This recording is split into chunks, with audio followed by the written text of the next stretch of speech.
Biarlah persekutuan kita dengan Tuhan bertambah hari bertambah indah.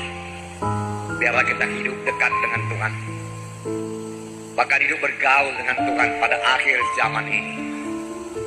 Inilah juga firman Tuhan pada hari ini yang hendak saya sampaikan kepada saudara, yaitu mengenai berjaga-jaga pada akhir zaman, supaya kita tetap dalam kehendak Tuhan, tetap dalam persekutuan yang indah dengan Tuhan, tetap dalam roh Tuhan.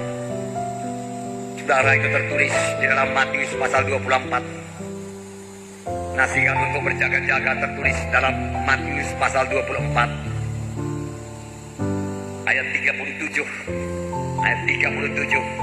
sampai 44. Ayat 37 ini kepada orang Kristen, kepada anak-anak Tuhan. Firman Tuhan mengatakan supaya kita berjaga-jaga buat kedatangan Tuhan kedua kali. Kedatangan Tuhan pertama kali semua kita sudah mengetahuinya. Dia datang ke dunia ini, dia lahir di Bethlehem melalui perawan Maria. Kemudian dia tinggal di dunia ini selama 33 tahun lebih. Kemudian dia mati di kayu salib karena dia mengangkat dosa kita. Pada hari yang ketiga dia bangkit daripada kematian. Kemudian dia naik ke surga. Itulah kedatangan Tuhan Yesus yang pertama kali ke dunia ini. Tetapi firman Tuhan banyak kali berkata mengenai kedatangan Tuhan Yesus yang kedua kali ke dunia ini, di mana Tuhan Yesus akan turun dari surga.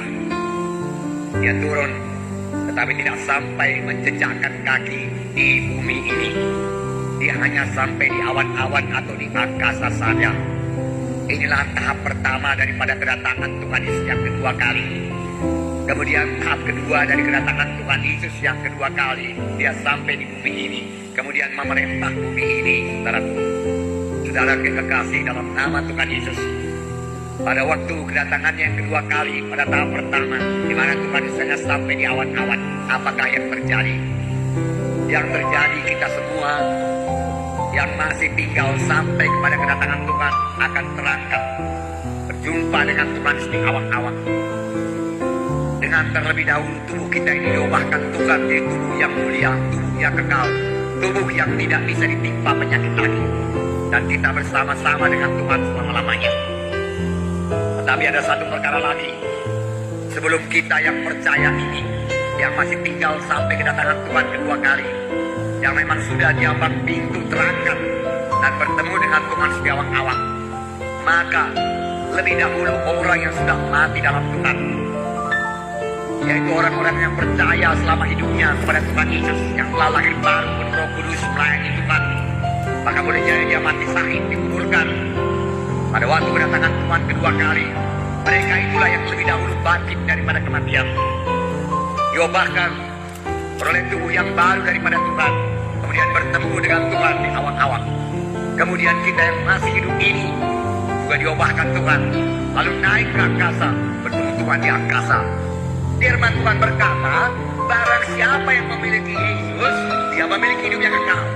Barang siapa tidak memiliki Yesus, tidak memiliki hidup yang kekal. Barang siapa yang percaya tidak akan dihukum. Tapi dalam pengertian percaya ini termasuk pertobatan, yaitu menolak semua dosa. Kita tidak bisa mengikut Tuhan dan juga mengikut dosa. Ke gereja juga, tapi dosa terus juga. Orang lain berbuat dosa, kita pun berbuat dosa. Namanya lah manusia bersifat lemah. Inilah alasan daripada banyak orang sehingga dia tidak mau hidup suci. Padahal firman Tuhan berkata, hendaklah kamu kudus karena aku kudus. Tanpa kekudusan tidak seorang pun bisa memandang Allah. Hiduplah dalam Tuhan, maka saudara akan mati dalam Tuhan kalau Yesus lambat datang. Tetapi saudaraku, saya percaya ini sudah akhir zaman. Tidak lama lagi Tuhan Yesus akan datang. Dia akan menyatakan dirinya di awan-awan. Dan saya percaya, saudaraku, saya berdoa, saya berharap, kalau sekiranya pada saat ini Tuhan Yesus datang, saudaraku, itu juga iman daripada Paulus 2000 tahun yang lewat. Dia berharap Tuhan Yesus datang pada zamannya, tetapi tidak pada zaman Paulus. Boleh jadi pada zaman kita ini. Dan kalau pada saat kita kebaktian ini Tuhan Yesus datang, saya percaya ruangan ini segera kosong dan kita semua naik ke sorga, bertemu Tuhan di awang-awang. Oleh sebab itu firman Tuhan tadi berkata, berjaga-jagalah supaya kamu jangan ketinggalan pada waktu kedatangan Tuhan Yesus yang kedua kali. Berjaga-jaga bagi diri saudara, berjaga-jaga bagi famili saudara. Sentakkan famili kita itu supaya semua masuk pada jalan Tuhan. Dan mereka semua percaya kepada Tuhan Yesus. Dan semua mereka memiliki Yesus dalam hatinya. Karena hanya Yesuslah satu-satunya jalan ke sorga. Tidak ada jalan yang lain lagi. Hanya satu jalan ke sorga.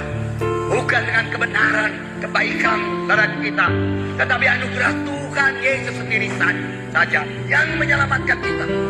Tuhan sendiri berkata, "Akulah jalan dan kebenaran dan hidup. Seorang pun tidak bisa sampai kepada Bapa kalau tidak melalui aku." Oh, kejar famili kita ini, saudaraku. Kejar saudara-saudara kita yang belum selamat. Bawa dia kepada Tuhan. Bawa dia kepada keselamatan.